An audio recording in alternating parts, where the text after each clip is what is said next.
ಒಂದು ಕಡೆಗೆ ಗೃಹಲಕ್ಷ್ಮಿ ಯೋಜನೆ 4,000 ರೂಪಾಯಿ ಹಣ ಬರ್ತಾ ಇದ್ರೆ, ಇನ್ನೊಂದು ಕಡೆಗೆ ಗೃಹಲಕ್ಷ್ಮಿಯರಿಗೆ ಮತ್ತೊಂದು ಉಡುಗೊರೆ ರೂಪದಲ್ಲಿ ಸರ್ಕಾರದಿಂದ ಬಂಪರ್ ಸಿಹಿ ಸುದ್ದಿ ಬಂದಿದೆ. ಹೌದು, ಇವತ್ತು ಎಲ್ಲಾ ಗೃಹಲಕ್ಷ್ಮಿಯರಿಗೂ ಕೂಡ ಒಂದು ಸಿಹಿ ಸುದ್ದಿ ಬಂದಿರೋದ್ರಿಂದ ಈ ವಿಡಿಯೋ ಎಲ್ಲರೂ ಕೂಡ ಕಂಪ್ಲೀಟ್ ಆಗಿ ಕೊನೆ ತನಕ ನೋಡಿ. ಈ ವಿಡಿಯೋ ಎಲ್ಲೂ ಕೂಡ ಸ್ಕಿಪ್ ಮಾಡಬೇಡಿ.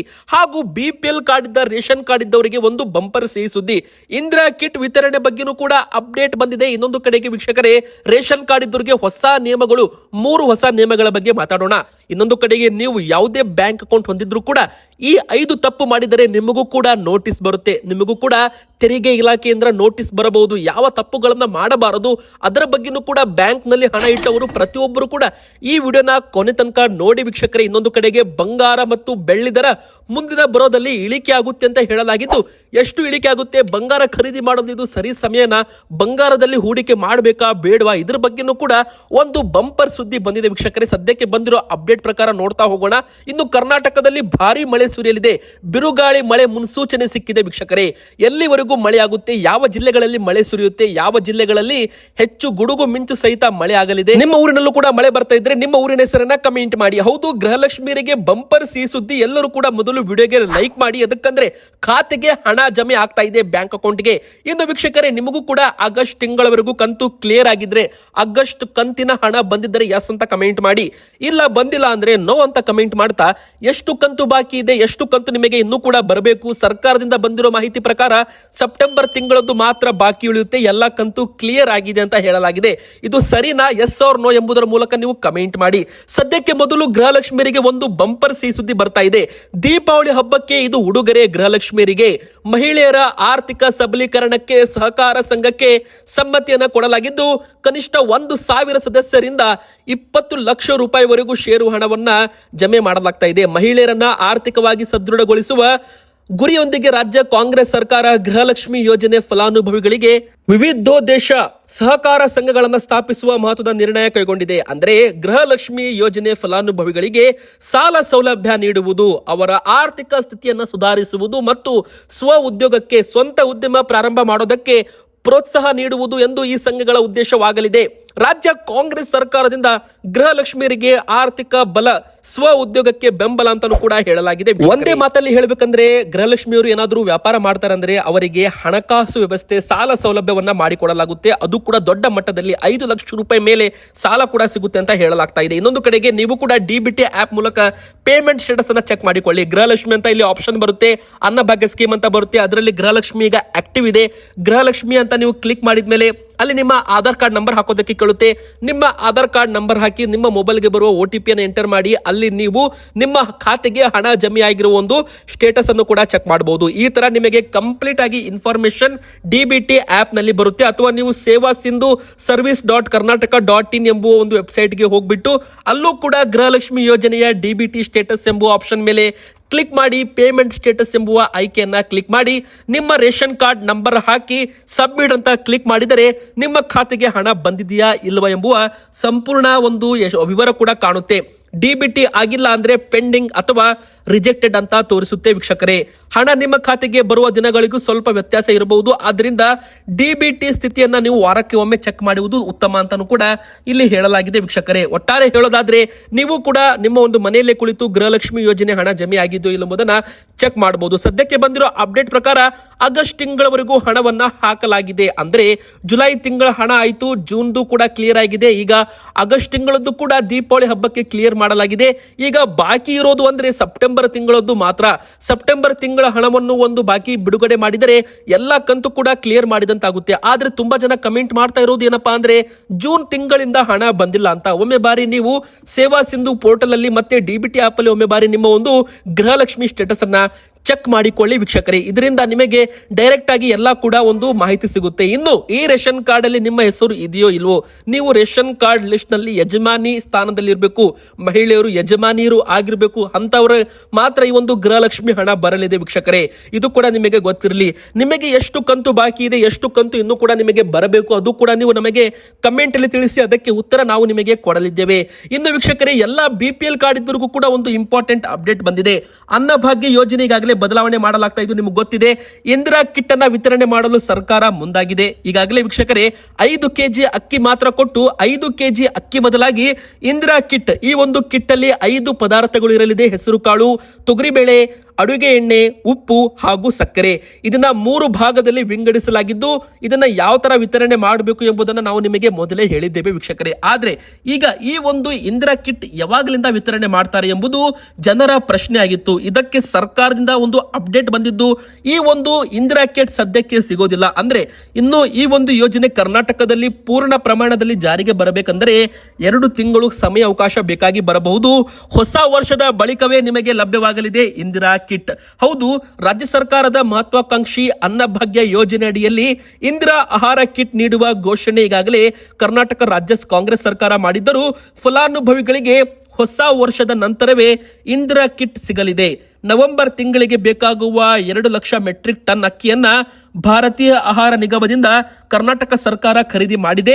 ಇದೀಗ ಇಂದಿರಾ ಕಿಟ್ ಆಹಾರ ಕಿಟ್ ವಿತರಣೆ ಕೂಡ ಇನ್ನು ತಡವಾಗಲಿದೆ ಎಂಬುದಕ್ಕೆ ಇಲ್ಲಿ ಸಾಕ್ಷಿ ಸಿಕ್ಕಂತಾಗಿದೆ. ಅಂದ್ರೆ ವೀಕ್ಷಕರೇ, 2 ತಿಂಗಳಿಗೆ ಬೇಕಾಗುವ ಅಕ್ಕಿ ಖರೀದಿ ಪೂರ್ಣವಾಗಿದೆ. ಆ ಒಂದು ಅಕ್ಕಿ ಎಲ್ಲಾ ಕೂಡ ಅನ್ನಭಾಗ್ಯ ಫಲಾನುಭವಿಗಳಿಗೆ ಕೊಟ್ಟ ನಂತರ ಖಾಲಿ ಮಾಡಿ ನಂತರ ಇಂದಿರಾ ಕಿಟ್ ಜಾರಿಗೆ ಬರುತ್ತೆ ವೀಕ್ಷಕರೇ. ಅಂದ್ರೆ 2026 ಜನವರಿಯಿಂದ ಹೊಸ ವರ್ಷದಿಂದ ಅನ್ನಭಾಗ್ಯ ಫಲಾನುಭವಿಗಳಿಗೆ ಇಂದಿರಾ ಕಿಟ್ ಸಿಗಲಿದೆ ಎಂಬುವ ಒಂದು ಮಾಹಿತಿ ಕೂಡ ಇಲ್ಲಿ ಸಿಕ್ಕಿರುವಂತದ್ದು. ನೀವೇನಾದ್ರೂ ಇವತ್ತು ಸಿಗುತ್ತೆ ನಾಳೆ ಸಿಗುತ್ತೆ ಅಂತ ಕಾದು ಕುಳಿತಿದ್ದರೆ ಸದ್ಯಕ್ಕೆ ಅಂತೂ 2 ತಿಂಗಳವರೆಗೂ ಅನ್ನಭಾಗ್ಯ ಯೋಜನೆ ಯಾವ ತರ ಇತ್ತು ಅದೇ ತರ ಕಂಟಿನ್ಯೂ ಆಗುತ್ತೆ.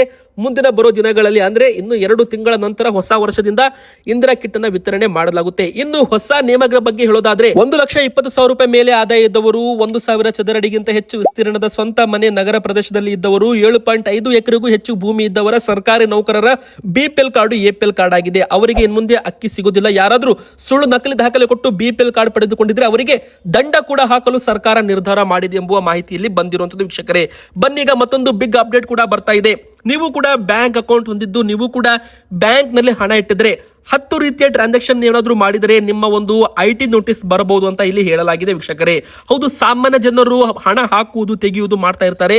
ಆದ್ರೆ ಒಂದು ವೇಳೆ 1 ವರ್ಷದಲ್ಲಿ 10 ಲಕ್ಷ ಅಥವಾ ಅದಕ್ಕಿಂತ ಹೆಚ್ಚು ನಗದು ಕ್ಯಾಶ್ ನೀವು ಏನೋ ಡೆಪಾಸಿಟ್ ಮಾಡಿದ್ದೆ ಆದಲ್ಲಿ, ಅಂದ್ರೆ ಇಲ್ಲಿ ನಿಮ್ಮ ಒಂದು ಖಾತೆಯಲ್ಲಿ 10 ಲಕ್ಷಕ್ಕಿಂತ ಹೆಚ್ಚಿನ ಆದಾಯಕ್ಕಿಂತ ಹೆಚ್ಚಿನ ಹಣವನ್ನು ಜಮೆ ಮಾಡಿದರೆ ಬ್ಯಾಂಕ್ ಈ ಮಾಹಿತಿಯನ್ನ ಆದಾಯ ತೆರಿಗೆ ಇಲಾಖೆಗೆ ವರದಿ ಮಾಡಬೇಕಾಗಿ ಬರಬಹುದು. ಆ ಮೊತ್ತ ನಿಮ್ಮ ಹತ್ರ ಎಲ್ಲಿಂದ ಬಂತು ಅಂತ ನಿಮಗೆ ತೆರಿಗೆ ಇಲಾಖೆ ನೋಟಿಸ್ ಕಳಿಸಲಿದೆ ಅಂತ ಹೇಳಲಾಗಿದೆ ವೀಕ್ಷಕರೇ. ಇನ್ನು ನಿಮ್ಮ ಕ್ರೆಡಿಟ್ ಕಾರ್ಡ್ ಬಿಲ್ಗಳನ್ನ ನಗದು ರೂಪದಲ್ಲಿ ಅಥವಾ ದೊಡ್ಡ ಬ್ಯಾಂಕ್ ವಹಿವಾಟುಗಳ ಮೂಲಕ ಪಾವತಿ ಮಾಡಿದರೆ ಇದು ಕೂಡ ವರದಿ ಮಾಡಬೇಕಾಗಿ ಬರಬಹುದು.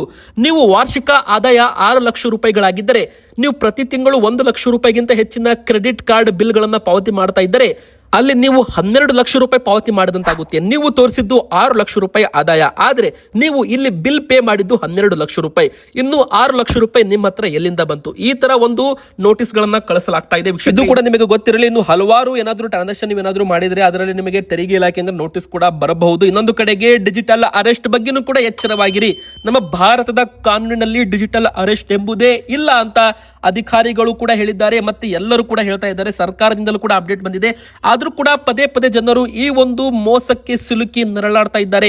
ಈಗಾಗಲೇ ಒಬ್ರು 42 ಲಕ್ಷ ರೂಪಾಯಿ ಮಹಿಳೆಗೆ ಮತ್ತೆ ಮೋಸವನ್ನ ಮಾಡಿದ್ದಾರೆ ಮಂಗಳೂರಲ್ಲಿ ಅಂತಾನು ಕೂಡ ಇಲ್ಲಿ ಹೇಳಲಾಗಿದ್ದು, ಮುಂಬೈಯಿಂದ ತಾನು ಪೊಲೀಸ್ ಠಾಣೆಯಿಂದ ಕರೆ ಮಾಡ್ತಾ ಇದ್ದೀನಿ ಅಂತ ಹೇಳಲಾಗಿದ್ದು, ನಿಮ್ಮ ಹೆಸರಿನಿಂದ ಸಿಮ್ ಕಾರ್ಡ್ ಪಡೆದು ತುಂಬಾ ಜನರಿಗೆ ಮೋಸ ಆಗಿದೆ, ಹಾಗಾಗಿದೆ ಹೀಗಾಗಿದೆ ಅಂತ ಒಂದು ಸುಳ್ಳು ಕಥೆಯನ್ನ ಕಟ್ಟಿ ತಾನು ಪೊಲೀಸ್ ಅಂತ ನಂಬಿಸಿ ಆ ಒಂದು ಮಹಿಳೆಯಿಂದ 42 ಲಕ್ಷ ರೂಪಾಯಿವರೆಗೂ ವಂಚನೆಯನ್ನ ಮಾಡಿದ್ದಾನಂತೆ ವೀಕ್ಷಕರೇ. ಹೀಗಾಗಿ ನಿಮಗೂ ಕೂಡ ಯಾರಾದ್ರೂ ವಾಟ್ಸ್ಆಪ್ ಅಲ್ಲಿ ವಿಡಿಯೋ ಕಾಲ್ ಮಾಡಿ ಸಿಬಿಐ ಅಧಿಕಾರಿ, RBI ಮತ್ತು ಸುಪ್ರೀಂ ಕೋರ್ಟ್ ನ್ಯಾಯಾಧೀಶರ ಬಗ್ಗೆ ಉಲ್ಲೇಖಿಸಿ ಏನಾದ್ರೂ ಬ್ಯಾಂಕ್ ವಿವರಗಳನ್ನ ಕೇಳಿ ಪಡೆದುಕೊಂಡರೆ ಅಂತ ಒಂದು ವಿವರಗಳನ್ನ ನೀವು ಕೊಡಬೇಡಿ. ಅದಕ್ಕಂದ್ರೆ ನೀವೇನಾದ್ರೂ ವಿವರಗಳನ್ನ ಕೊಟ್ಟರೆ ನಿಮ್ಮ ಖಾತೆಯಿಂದ ಹಣ ಕೂಡ ಮಾಯವಾಗುತ್ತೆ ಅಥವಾ ನೀವೇ ಹಣವನ್ನ ಕಳಿಸೋ ರೀತಿಯಲ್ಲಿ ಅವರು ಮಾಡ್ತಾರೆ. ಹೀಗಾಗಿ ಎಚ್ಚರದಿಂದಿರಿ. ಇನ್ನು ವೀಕ್ಷಕರೇ, ಬಂಗಾರದ ಬೆಲೆ ಇಳಿಕೆ ಆಗುತ್ತೆ ಅಂತ ಒಬ್ರು ತಜ್ಞರು ಕೂಡ ಹೇಳಿರುವಂತದ್ದು ಈಗ ಸತ್ಯವಾಗಿದೆಯಾ? ಯಾಕಂದ್ರೆ ಗೋಲ್ಡ್ MCX ಚಾರ್ಟ್ ಇರುತ್ತಲ್ಲ ವೀಕ್ಷಕರೇ, ಅದರಲ್ಲಿ ನೋಡಿದಾಗ ಗೊತ್ತಾಗ್ತಾ ಇದೆ ಡಿಸೆಂಬರ್ ನಲ್ಲಿ ಇದರ ಪ್ರಕಾರ ಈ ಒಂದು ಮಲ್ಟಿ ಕಾಮೋಡಿಟಿ ಎಕ್ಸ್ಚೇಂಜ್ MCX ನಲ್ಲಿ ಡಿಸೆಂಬರ್ ನಲ್ಲಿ ಏನಾದ್ರೂ ಚಿನ್ನ ಖರೀದಿ ಮಾಡಬೇಕಂದ್ರೆ 1,22,900 ರೂಪಾಯಿ ಮಟ್ಟ ಇರಬಹುದು ಅಂತ ಒಂದು ಫ್ಯೂಚರ್ಸ್ ಟ್ರೇಡ್ ಆಗ್ತಾ ಇದೆ. ಗೋಲ್ಡ್ ಡಿಸೆಂಬರ್ನಲ್ಲಿ ಕಡಿಮೆ ಪ್ರಮಾಣದಲ್ಲಿ ಟ್ರೇಡ್ ಆಗ್ತಾ ಇದೆ. ಅಂದ್ರೆ ವೀಕ್ಷಕರೇ, ಇಲ್ಲಿ ಟ್ರೇಡಿಂಗ್ ಅಲ್ಲಿ ನೋಡಿದಾಗ ಗೊತ್ತಾಗುತ್ತೆ ಬಂಗಾರದ ಬೆಲೆ ಇಳಿಮುಖದಲ್ಲಿ ಸಾಗಬಹುದು. ಅಂದ್ರೆ 0.89% ಅಷ್ಟು ಬಂಗಾರದ ಬೆಲೆ ಕಡಿಮೆ ಆಗಬಹುದು ಅಂತ ಇಲ್ಲಿ ಹೇಳಲಾಗಿದ್ದು, ಇನ್ನೊಂದು ಕಡೆಗೆ ಫೆಬ್ರವರಿ 2026ರ ಒಂದು ಬಂಗಾರದ ಫ್ಯೂಚರ್ಸ್ ಟ್ರೇಡಿಂಗ್ ಅಲ್ಲಿ 10 ಗ್ರಾಮ್ಗೆ 1,24,200 ರೂಪಾಯಿ. ಅಂದ್ರೆ ಇಲ್ಲಿ ಬಂಗಾರ ಇರೋದಿಲ್ಲ, ಬಂಗಾರದ ಷೇರುಗಳಂತ ನಾವೇನ್ ಕರಿತೀವಿ, ಫ್ಯೂಚರ್ಸ್ ಡೆಲಿವರೀಸ್ ಅಂತ ಇಲ್ಲಿ ಬರುತ್ತೆ ಶೇರ್ದಲ್ಲಿ. ಅದರಲ್ಲಿ ನಾವು ಲೆಕ್ಕ ಹಾಕಿದಾಗ ಇಲ್ಲಿ ಫ್ಯೂಚರ್ಸ್ ಅಂತ ಬರುತ್ತೆ. ಅಲ್ಲಿ ಬಂಗಾರ ಮತ್ತು ಬೆಳ್ಳಿ ದರ ಸ್ವಲ್ಪರ ಮಟ್ಟಿಗೆ ಕಡಿಮೆ ಆಗಿದೆ ಈಗಕ್ಕೆ ಕಂಪೇರ್ ಮಾಡಿದ್ರೆ. ಅಂದ್ರೆ ಮುಂದಿನ ಬರೋ ದಿನಗಳಲ್ಲಿ ಬಂಗಾರ ಬೆಳ್ಳಿ ದರ ಸ್ವಲ್ಪ ಮಟ್ಟಿಗೆ ಇಳಿಕೆ ಕಾಣಬಹುದು ಅಂತ ಇಲ್ಲಿ ತಜ್ಞರು ಲೆಕ್ಕಾಚಾರ ಹಾಕಿರುವಂತದ್ದು. ಆದ್ರೆ ಇದೆಲ್ಲ ಕೂಡ ಇಂಟರ್ನ್ಯಾಷನಲ್ ಮಾರ್ಕೆಟ್ ಮೇಲೆ ಡಿಪೆಂಡ್ ಆಗಿರುತ್ತೆ. ಸೊ ಏನು ಕೂಡ ಎಕ್ಸಾಕ್ಟ್ ಆಗಿ ಹೇಳೋದಕ್ಕೆ ಬರೋದಿಲ್ಲ. ಇನ್ನೊಂದು ಕಡೆಗೆ ಹೇಳೋದಾದ್ರೆ ಇಲ್ಲಿ ಮಳೆ ಪ್ರಮಾಣ ಮತ್ತೆ ಜಾಸ್ತಿ ಆಗಿದೆ. ಹೌದು ವೀಕ್ಷಕರೇ, ಯಾವ ಜಿಲ್ಲೆಗಳಲ್ಲಿ ಭಾರಿ ಮಳೆ ಸುರಿಯುತ್ತೆ? ದಕ್ಷಿಣ ಕನ್ನಡಕ್ಕೆ 3 ದಿನಗಳವರೆಗೂ ಅಲರ್ಟ್ ಅನ್ನ ಕೊಡಲಾಗಿದೆ. ಹೌದು, ದಕ್ಷಿಣ ಕನ್ನಡ ಜಿಲ್ಲೆಯಲ್ಲಿ ಮಂಗಳೂರು ಸೇರಿದಂತೆ ಗ್ರಾಮೀಣ ಭಾಗದಲ್ಲಿ ಆರೆಂಜ್ ಅಲರ್ಟ್ ಹಾಗೂ ಯೆಲ್ಲೋ ಅಲರ್ಟ್ ಕೂಡ ಇಲ್ಲಿ ಘೋಷಣೆ ಮಾಡಲಾಗಿದ್ದು, ಕರಾವಳಿ ಪ್ರದೇಶದಲ್ಲಿ ಮೀನುಗಾರರಿಗೆ ಸಮುದ್ರದಲ್ಲಿ ಇಳಿಯದಂತೆ ಎಚ್ಚರಿಕೆ ಕೂಡ ಕೊಡಲಾಗಿದೆ. ನಮ್ಮ ರಾಜ್ಯದ 10ಕ್ಕೂ ಹೆಚ್ಚು ಜಿಲ್ಲೆಗಳಲ್ಲಿ ಗುರುವಾರದಿಂದಲೇ ಭಾರಿ ಮಳೆ ಸುರಿತಾ ಇದೆ. ಜನಜೀವನ ವ್ಯಸ್ತವಾಗಿ ಹೋಗಿದೆ. ಉತ್ತರ ಕನ್ನಡ ಹಾಗೂ ದಕ್ಷಿಣ ಕನ್ನಡ, ಉಡುಪಿ, ಗದಗ, ವಿಜಯನಗರ, ರಾಯಚೂರು, ಧಾರವಾಡ, ಕಲಬುರಗಿ ಜಿಲ್ಲೆಗಳಲ್ಲೂ ಕೂಡ ಭತ್ತ, ತೊಗರಿ, ಹತ್ತಿ, ಅಡಿಕೆ ಸೇರಿದಂತೆ ಅಪಾರ ಪ್ರಮಾಣದ ಬೆಳೆ ಮತ್ತೆ ನಾಶವಾಗಿ ಹೋಗಿದೆ. ಹಾಸನ ಜಿಲ್ಲೆಯಲ್ಲೂ ಕೂಡ ಧಾರಾಕಾರ ಮಳೆ ಅಂತ ಹೇಳಲಾಗ್ತಾ ಇದೆ. ಉತ್ತರ ಕನ್ನಡ ಜಿಲ್ಲೆಯಲ್ಲೂ ಕೂಡ ಬಿರುಗಾಳಿ, ಚಂಡಮಾರುತ, ವಾಯುಭಾರ ಕುಸಿತ ಪರಿಣಾಮ ವಿಪರೀತ ಮಳೆ ಸುರಿತಾ ಇದೆ. ಹೀಗಾಗಿ ಮೀನುಗಾರಿಕೆ ಕೂಡ ಬಂದಾಗಿದೆ ಸದ್ಯಕ್ಕೆ ಅಂತಾನು ಕೂಡ ಇಲ್ಲಿ ಹೇಳಲಾಗಿದೆ ವೀಕ್ಷಕರೇ. ಮತ್ತೆ ನಿಮ್ಮ ಒಂದು ಊರಲ್ಲೂ ಕೂಡ ಮಳೆ ಬರ್ತಾ ಇದ್ರೆ ನಿಮ್ಮ ಊರಿನ ಹೆಸರನ್ನ ಕಮೆಂಟ್ ಮಾಡಿ. ಬೆಂಗಳೂರು ನಗರ ಗ್ರಾಮಾಂತರದಲ್ಲೂ ಕೂಡ 3 ದಿನಗಳ ಕಾಲ ಭಾರಿ ಮಳೆ ಆಗಲಿದೆ ಅಂತ ಹೇಳಲಾಗಿದೆ. ಇವತ್ತಿಗೆ ಇಷ್ಟ ಆಗಿತ್ತು ವಿಡಿಯೋ. ಇಷ್ಟ ಆದ್ರೆ ವಿಡಿಯೋಗೆ ಲೈಕ್ ಮಾಡಿ, ನಮ್ಮ ಚಾನಲ್ಗೆ ಸಬ್ಸ್ಕ್ರೈಬ್ ಆಗಿ.